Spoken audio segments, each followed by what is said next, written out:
Today what we're going to be talking about is the 5 major habits that I have found almost every successful person has. Now, the first one, which I think is probably the most important, but for some reason I find that almost every single successful person does this. And Tim Ferriss, in his new book, talks about that he's interviewed hundreds and hundreds of millionaires and billionaires and influencers and some of the most successful people in the world. And the first thing that he says that 85 to 90% of them wake up early and have some sort of morning routine. And so if you just look at some of the people that I was able to find out have morning routines, you have Jack Dorsey, who started Twitter. He wakes up at 5:30 every single morning and he's a multi-billionaire. Richard Branson, who obviously founded Virgin and many companies and is a multi-billionaire as well, says he wakes up at 5:45 every single morning. He actually opens his shutters so that the sun, when it comes in, it comes into his room and makes him wake up. You also look at Tim Cook, who is the CEO of Apple. He says he wakes up at 4:30 every single morning. You look at Howard Schultz, who's the guy who founded and is the CEO of Starbucks. He wakes up at 5:30 every morning. So the number one thing that I find that most successful people, extremely successful people do is they wake up early and they have some sort of morning routine. And you might ask yourself, why would they wake up early? The reason why is because that's the time where they can focus on themselves. When you go into the office or you go into work, usually you're on someone else's time, whether you own your own business and you're on all of your employees' time, making sure everything's in place and everything's going the right way. Or number two is you're on your boss's time if you work for somebody. So if you have to leave your house at 8 a.m. and you wake up at 7:30, you jump in the shower and all of those things, you leave at 8, you're immediately waking up to go into somebody else's time. That's what you're doing. You're focusing on somebody else as soon as you wake up in the morning. These people like to focus on themselves, so they wake up a couple hours early. They meditate. They do morning routines. They journal. They have workout exercises. They have a routine, so they wake up a couple hours early to work on themselves before they do anything else. It's just like when the plane is going down, they say put the oxygen on yourself first. When you wake up in the morning, focus on yourself first, because that will then make everybody else around you and make your life better as well. So the first thing is obviously a morning routine. The second thing that I found with the most successful people is they are very, very big on not only making goals, but actually writing their goals down. And this is key because 40 years ago, Harvard did a study and they found out that out of everyone that was in their classes or students that were there, only about 3% of them actually wrote their goals down on a piece of paper. Now, some people knew their goals or what their goals were, but not all of them, only 3% of them wrote them down with a piece of pen and paper and wrote it down. And what they found 30 years down the road when they went back and looked at them was that 3% that wrote down their goals were 10 times more successful than the other 97% 30 years down the road. So if you could take a page out of their book, for some reason, writing down your goals makes it seem real in your brain. It makes you clarify exactly what you want. It makes you put a date and a deadline on exactly what you want. Sometimes it makes you look at it and say, well, now that this is on a piece of paper, I need to actually make a plan of how to hit these goals versus them just floating around in your brain. So if you have goals or New Year's resolutions that you're working on, don't just let them float around in your brain. Put them on a piece of paper. Put a deadline to it. Put a goal down on the piece of paper and figure out when you're going to do it, the plan of what you have to do to get there, how you're going to get there.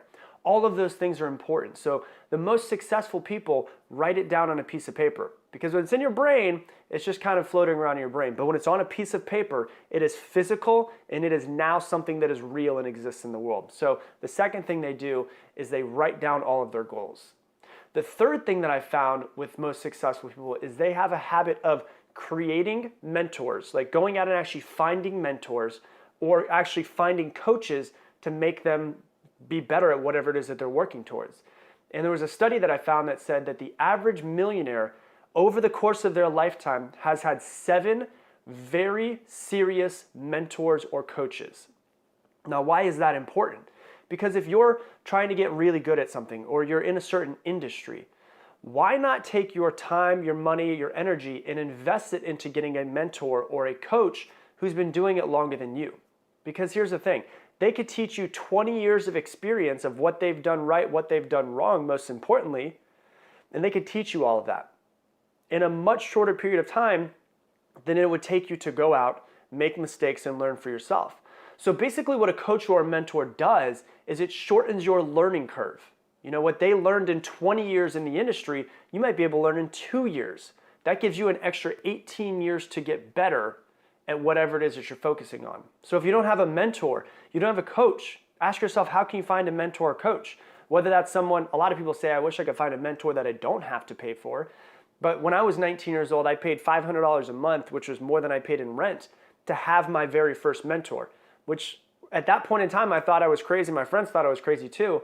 But it was the best decision I ever made because it got me to be successful a lot quicker than if I had just tried to go out and figure it out myself. And when you pay to have a mentor versus just having a friend who is a mentor, but when you have a paid mentor, they actually, because of the fact they're accepting your money, they actually feel some sort of responsibility for your success. So they're more likely to help you along the way of success and go out of their way to help you be more successful as well. So the third thing that I found for the most successful people in the world is that they always have mentors and coaches. The fourth thing that I found as far as a habit is positive self-talk. They believe in themselves. They have self-confidence. And I want to tell you this, nobody's born with self-confidence. Confidence is something that you pick up along the way to success. But what they seem to realize is that they believe in themselves, and when they believe in themselves, they're much more likely to get there. And the way that I like to think about it is this. My favorite analogy dealing with the way that we think in our minds has to do with a garden. So the analogy is, think of your mind as a garden, and you're the only person that can tend to this garden. Nobody else can. It's impossible to go out and plant strawberry seeds in that garden and expect that somehow you're going to grow tomatoes. It's impossible. You can't put strawberry seeds in the ground and get tomatoes. Just like you can't plant negative thoughts or talk to yourself negatively in your head and expect that you're just going to have positive life or a positive outcome or a positive attitude, right? You have to learn that because let's be honest, most of us are really, really harsh on ourselves. We would never talk to somebody that we love the way that we talk to ourselves in our own heads. That should not be the case though. So when you start to notice yourself talking down to yourself, you need to immediately stop it and replace that thought with something positive. Because at this point in time, if you've been talking down to yourself for a while, it's somewhat of a habit. And the only way to actually break a habit is to stop it as soon as you get into the middle of it. As soon as it starts, you try to stop it as quickly as possible. And what you have to realize is you can't always control your first thought at this point because that's your automatic thought. But you can always control your second thought. So that's something that you need to concentrate on, is have positive self-talk to make yourself believe in yourself more than anything else. And the fifth thing that I found for the most successful people in the world is that they read often. The average CEO reads 60 books per year. 60. And we're talking about CEOs. These are people who are already at the top of companies. Read 60 books per year. That's more than one per week. And so if you look back at the past year, how many books have you read this year? If you want to be successful, don't you think you should just take a page out of a successful person's book and follow these 5 steps and go, all right, well, if they read 60 books in a year, maybe I could read once a month. And then maybe after you start going once a month, maybe you decide I could probably do once a week or twice a month, whatever it might be. But you realize if these people are successful, there's steps to being successful. Take a page out of their book and do exactly what they do, right? These people are constant learners. And one of the things my first mentor used to talk about was Kaizen. It's a Japanese word for constant, never-ending improvement.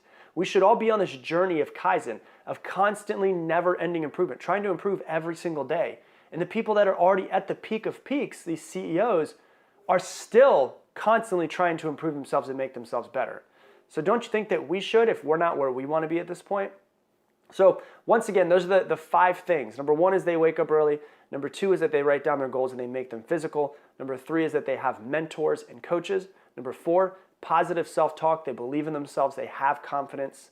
They figure out what's going on in their brain and they make sure they wire it the way that they want to with positivity. And the 5th thing is that they read very often. So if you like this episode, please do me a favor. Please give it a thumbs up, give it a like. If you have any comments, please type them down below.